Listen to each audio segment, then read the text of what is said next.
Hey guys, sorry for the delay. We're running a little behind today, but you know how crazy things have been recently. Um, Today we're going over our craft kit, the Teen Take and Make craft for the sheet o' paper 8-page Zine, or Zine, short for magazine. But here is what the kit looks like. And we've got a ton of these over in the YA department. If you want us to send one to a different branch, let us know, and we're happy to send one to you. But we'll go over kind of what's in there and how to use it, and I'll show you an example I've already made and kind of go through at least the folding part to show you how that works as well.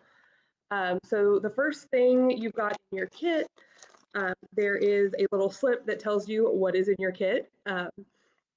And there are some things that you will also need. You do want to have some scissors, probably also like a glue stick, if you're going to use the magazine pages to put in there. But this is really open-ended, and you can be as creative as you want and add as much in as you'd like. But we've included kind of some basic stuff.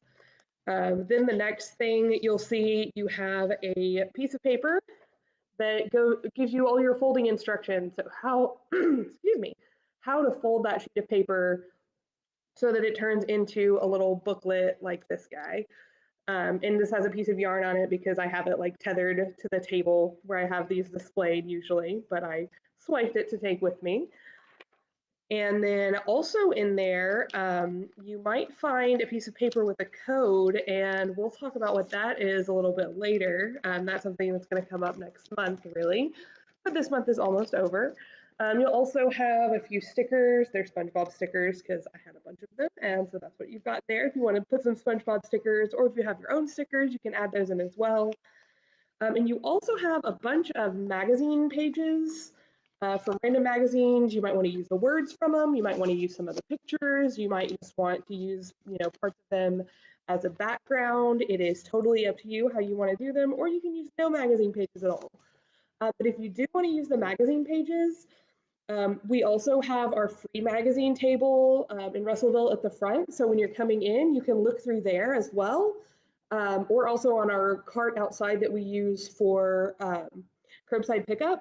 And either of those places, you can look through if you see a magazine that looks cool or that you think is going to have like pictures or like text that you want to kind of take from it. You're definitely free to take one of those magazines to kind of help supplement.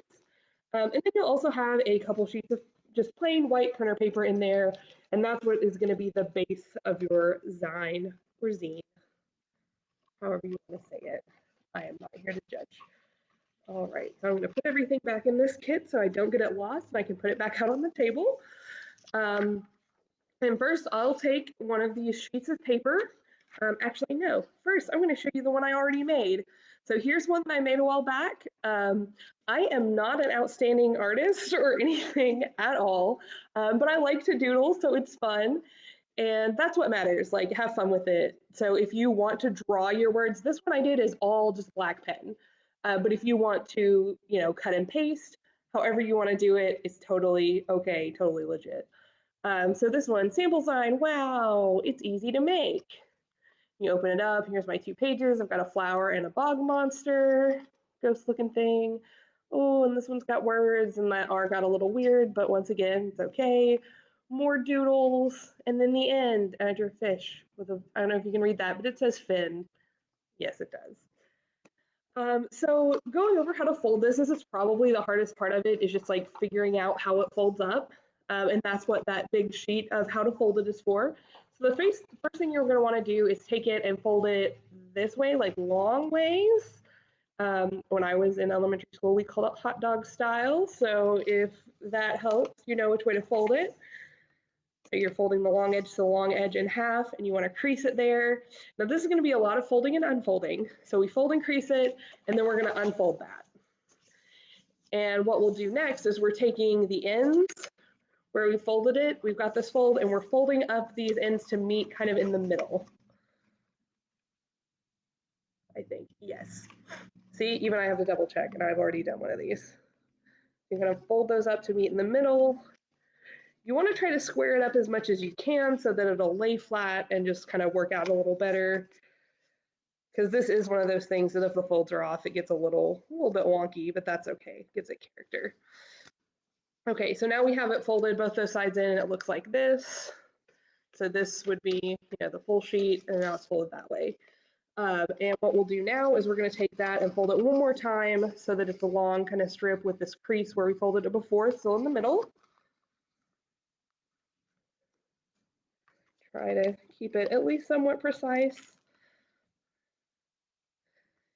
And I think I try to fold mine a little too tight, so if you loosen it out a little bit, it might work better. So now there's one long thing like this, crease in the middle from where we folded it before. And now we're going to just unfold it all the way back into one big sheet of paper. But what we want to do now is take this middle piece where we folded it, and we want to bring that up like a mountain. So if you take it this way, maybe you see, yeah, it's kind of like a mountain that way. And so you've got that crease. It may have been folded the other way, but that's okay. You'll just want to kind of press it so it folds the other way. And you have this sort of a shape here. And so what now is where our scissors come in. So now when you've got it folded this way, we want to snip along this right here, this fold, not all the way through, but just down to where it folds again. So I'm going to try to do that. I'm going to actually turn it where I can see it better so it won't get too weird. And this is what's going to let you, get it all folded around the right way. Okay, and now I'm going to move this because I can't see my instructions. There we go. Okay, so now we have it like this with this little slice. And once we have it this way, we actually want to take and push that down and fold it out like this. So it'll be kind of little, your cut sides up at the top, and it looks like a plus sign if you view it from above. It'll be like that. Yeah. All right. And once it's like that, you can take it and fold it out so that you have your outer covers. You can kind of pick whichever way you want to fold it. Some ways you'll notice, like if you start to push certain sides, it feels weird. So find one where it doesn't feel too weird. But then you press it down, and it is a booklet now. And now you can go through and decorate it. So I've got some random stuff that I cut out with, like, I don't know, here's some brains, here's some words.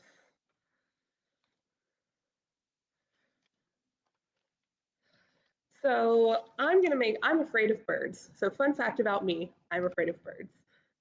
So I'm gonna make this one, the evidence warns against birds. So that's what I've got, I think this is from a science magazine. So all kinds of different magazines, you'll find many different sorts of text. But I'm gonna trim this one down. And like, if you've ever done blackout poetry, I get some kind of similar vibes of like taking text that's there and kind of reworking it. So there's what I'll do for that one. So this is the text. It's going to say the evidence warns against. Put that at the top. Then I'm just going to use this picture I found in a magazine of like a bird and a person.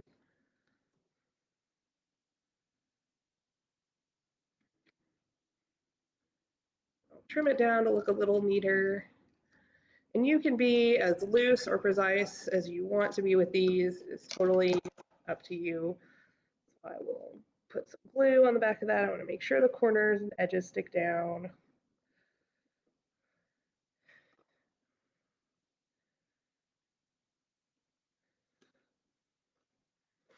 Okay, so now it says the evidence warns against and has this weird picture of a bird. And I'm actually going to go with my pen and write birds at the bottom.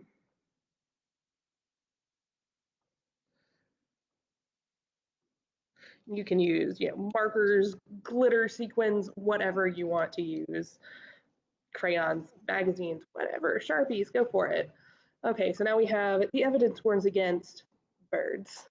Also with the number there, it looks like 1,410 birds. So that's a lot of birds. I would also warn against that many birds. But you can go through with all the pages like this and take, whatever you have found. Cut out if you want to have like a background for your page. You can make it into a collage. You can do all sorts of stuff with it. And I love the freedom of these. On one page, I might put in this picture of a bird that looks like it's screaming, or just, however you want to do it. You can use this to tell a story. You can use this to tell something about yourself. You can use it to kind of, make fan fiction or talk about a game you played and something that happened in it. All kinds of things, just whatever you can imagine you can do. Now, I did want to hop back really fast and talk about the secret code that you might find in your kits. So next month is Teentober. It's October, celebrate teens. It's from the American Library Association. They used to do like a Teen Reads Week and a Teen Tech Week and all these different teen weeks. They're like, you know what? Let's give teens a whole month all at once. So we're going to be doing that. And once I kind of get figured out everything we're doing, I will let you guys know. We have not released all of the details yet, but we will be using Read Squared again. So if you did our summer reading, you're familiar with Read Squared. It's going to be a really similar process, but you can go in and we will have codes for events and craft kits and all kinds of different things. We'll give you secret codes that you can go enter in on Read Squared to get points and hopefully win some prizes in our Teentober celebration. And this is system-wide, not limited to Russellville or any particular branch. So wherever you are in Polk County, you are welcome to join in our Teentober celebration, and definitely stay posted for more of that to come. Also, quick plug for our Teen Writers group as well. We're about to get started with that again. That is going to be like a live event virtual meeting. So if you want to get the link for that meeting, just let us know. You can send us a Facebook message, Instagram message, email. teens@popelibrary.org is my email, or you can give us a call. Our phone numbers are on all our social media, but just get in touch with us anyway and let us know if you want to be part of that Teen Writers group.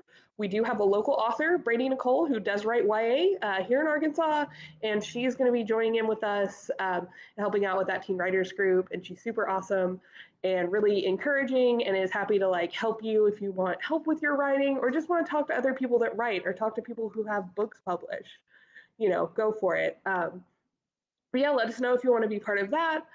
And check out some of our other stuff too. We've always, trying to keep updated on our social media and on our library website about what we've got coming up.